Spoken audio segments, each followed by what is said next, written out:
नमस्कार दोस्तों, स्वागत है आपका अपने चैनल पर। इस वक्त की बेहद बड़ी खबर सामने आ रही है जहां पर भारत और चीन के बीच में विवाद आगे बढ़ता हुआ दिखाई दे रहा है। और अभी की स्थिति कुछ इस प्रकार है जहां पर किसी भी वक्त दोनों देश की सेना एक बार फिर से आमने सामने आ सकती है। दरअसल दोस्तों क्या है पूरी खबर, आपको पूरी जानकारी देंगे, सारी डिटेल आप तक पहुंचाएंगे और बताएंगे कि किस तरह से भारतीय सेना ने चाइना को दिया है करारा झटका। और प्रधानमंत्री रक्षा मंत्री की ओर से एक बड़ी बैठक बुलाई गई है। दरअसल दोस्तों क्या है पूरी अपडेट, एक एक करके सारी जानकारियां पहुंचाएंगे। लेकिन उससे पहले अगर आप भी मानते हैं कि भारत की सेना चाइना को पूरी तरह से जवाब देने में उपयुक्त है और पूरी तरह से बलवान है, तो आप वीडियो को लाइक करिए, लाल बटन दबाकर चैनल को सब्सक्राइब करिए और घंटी को दबाकर हमारे साथ लगातार बने रहिए। दरअसल दोस्तों ब्रेकिंग न्यूज अपडेट सामने आ रही है जहां पर चाइना और भारत के बीच में बॉर्डर पर विवाद की खबर सामने आई है। दरअसल दोस्तों पूरी खबर कुछ इस प्रकार है जहां पर LAC यानी लाइन ऑफ एक्चुअल कंट्रोल पर हिंसक झड़प की खबर सामने आई है।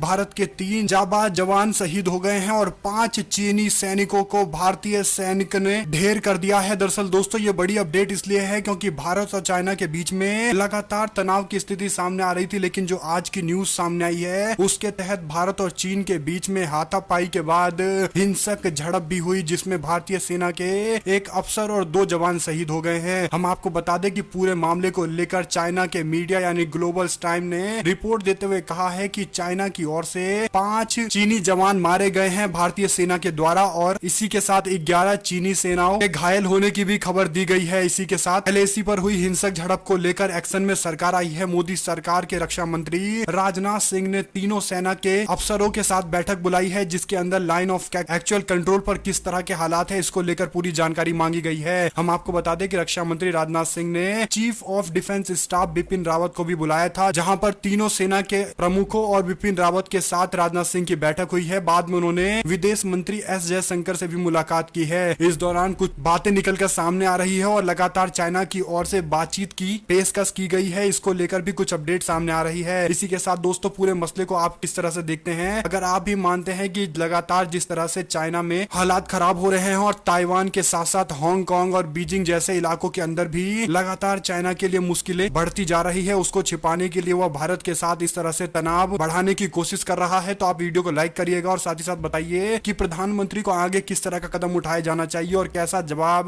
चाइना को पूरी तरह से इस तरह से दिया जाए कि वह वापस से भारत की तरफ आंख उठाकर ना देखे। इसी के साथ दोस्तों उत्तर प्रदेश के अंदर BPO के अंदर हम आपको बता दें कि 45 सालों के बाद पहली बार भारत और चीन के बीच में सीमा पर पहली बार खून बहा है। दरअसल दोस्तों 3 भारतीय जवानों के शहीद होने के बाद कई लोगों ने इस पूरे मामले को लेकर अब चाइना पर सवाल खड़े किए हैं। हम आपको बता दें कि चाइना का मीडिया पूरी तरह से वहां की सरकार के अंदर में है और इसीलिए इस तरह के बयानबाजी दी जा रही है और कहा जा रहा है कि भारत को संभल कर फैसला लेना चाहिए। अगर आप भी मानते हैं कि भारत की सरकार को चाइना पर विश्वास नहीं करना चाहिए और अगले कम से कम 10-15 दिन तक भारतीय सेना को पूरी तरह से बॉर्डर पर अलर्ट रहना चाहिए और कहीं से भी चाइना की ओर से गुस्ताखी की जा सकती है, इसको लेकर भी अपने तैयारियों को और सुदृढ़ करना चाहिए। तो आप कमेंट बॉक्स में लिखकर जरूर बताइएगा। एक और जानकारी मिल रही है जहां पर दोस्तों उत्तर प्रदेश के लखनऊ में वेंटिलेटर पर है मध्य प्रदेश के राज्यपाल लालजी टंडन। हम आपको बता दें कि लालजी टंडन जो मध्य प्रदेश के अंदर भारतीय जनता पार्टी की ओर से नियुक्त किए गए गवर्नर हैं, उन्होंने कई साल तक बीजेपी के अंदर काम किया है और अब ये जानकारी सामने आ रही है जहां पर लालजी टंडन को मेदांता अस्पताल में भर्ती कराया गया। उनसे मिलने के लिए मध्य प्रदेश के मुख्यमंत्री शिवराज सिंह चौहान लखनऊ पहुंचे हैं। थोड़ी देर में शिवराज सिंह चौहान और भोपाल से लखनऊ आने वाले हैं जहां पर वह लालजी टंडन से मुलाकात करेंगे। हम आपको बता दें कि ये जानकारी भी सामने आ रही है जहां पर उनकी हालत लगातार खराब हो रही है। ऐसे में दोस्तों एक और अपडेट है जहां पर प्रधानमंत्री आवास योजना